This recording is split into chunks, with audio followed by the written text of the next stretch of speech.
Kita semua pasti setuju dong ya, kalau api itu ya panas, kayaknya itu udah jadi hukum alam kan? Tapi coba deh bayangin, gimana kalau saya bilang ternyata ada api yang nggak panas sama sekali? Api yang bisa dibilang dingin. Nah, hari ini kita bakal kupas tuntas dua sisi api yang beda banget ini. Oke, kita mulai dari yang paling dasar dulu ya. Pertanyaan yang mungkin sering muncul di kepala kita, kenapa sih api yang kita tahu itu rasanya panas? Nah, jawabannya itu ternyata ada di sebuah resep kimia yang sebenarnya cukup simpel. Jadi, kalau kita mau bikin api yang panas, itu kita butuh resep klasik yang biasa dikenal dengan sebutan segitiga api. Isinya itu ada 3 komponen penting.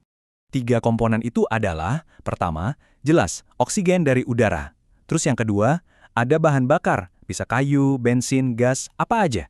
Dan yang ketiga, tentu butuh sumber panas buat mancing reaksinya. Nah, pas ketiga bahan ini ketemu, terjadilah proses yang namanya pembakaran. Ini tuh reaksi kimia yang cepat banget, dan hasilnya dia melepaskan energi. Bentuk energinya ya 2 hal yang kita kenal dari api, panas yang bisa kita rasain, dan cahaya yang bisa kita lihat. Simpel kan kedengarannya? Tapi tunggu dulu. Tapi gimana kalau ada cahaya yang kelihatannya kayak api, tapi sama sekali nggak ada panasnya?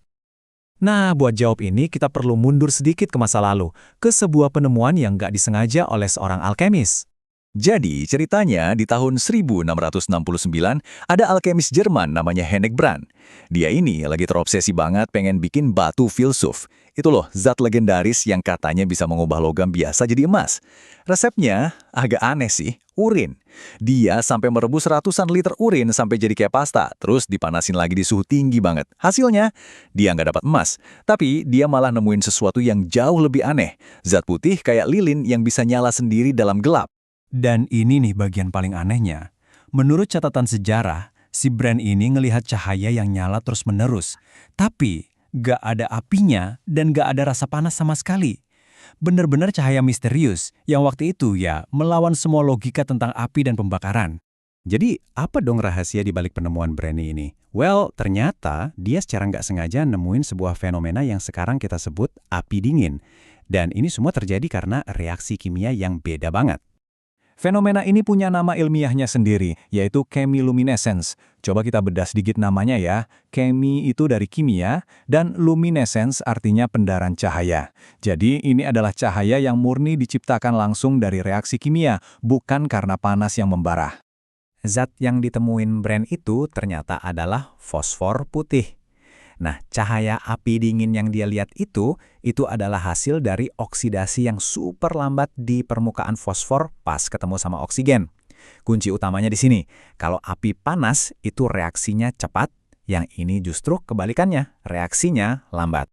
Setelah diteliti lebih lanjut, para ilmuwan akhirnya nemuin kalau reaksi lambat ini menghasilkan molekul-molekul yang umurnya pendek banget, namanya HPO dan P2O2. Nah, molekul-molekul inilah yang punya energi berlebih, dan untuk jadi stabil, mereka melepaskan kelebihan energi itu dalam bentuk foton, atau ya partikel cahaya yang kita lihat itu. Oke, ini penting banget nih buat dibedain ya. Walaupun namanya fosfor, cahayanya ini bukan phosphorescence. Kalau phosphorescence itu kayak stiker glow in the dark. Dia nyerap cahaya dulu, terus dikeluarin lagi pelan-pelan. Nah, kalau chemiluminescence yang terjadi di fosfor putih ini, dia benar-benar menciptakan cahaya baru dari nol, langsung dari reaksi kimianya. Oke, jadi biar makin jelas, yuk kita rangkum perbedaan utama antara api panas sama api dingin ini. Bedanya itu benar-benar fundamental. Api panas itu kan dari pembakaran cepat yang hasilnya panas plus cahaya, contoh gampangnya ya api unggun. Nah, kalau api dingin itu dari reaksi kimia lambat yang hasilnya cuma cahaya doang, kayak di fosfor putih tadi. Intinya satu, nggak semua yang bercahaya itu artinya panas. Dan ini ada fakta menarik sebagai penutup. Nama yang dikasih buat elemen baru ini ternyata pas banget loh. Fosfor itu asalnya dari kata Yunani phosphoros, yang artinya pembawa cahaya. Keren ya, nama ini dikasih jauh sebelum orang-orang ngerti kimianya. Tapi kok ia bisa pas banget ngegambarin sifat uniknya? Jadi, kesimpulannya apa? Api panas yang kita kenal itu asalnya dari pembakaran yang cepat. Tapi ternyata ada juga api dingin atau chemiluminescence, yaitu cahaya yang muncul dari reaksi kimia tanpa panas. Sebuah rahasia alam yang keren, yang nggak sengaja kebongkar sama seorang alkemis ratusan tahun lalu. Ini jadi bikin kita mikir ya kan? Penemuan api dingin ini nunjukin kalau banyak banget proses kimia luar biasa yang terjadi di sekitar kita, seringkali tanpa kita sadari.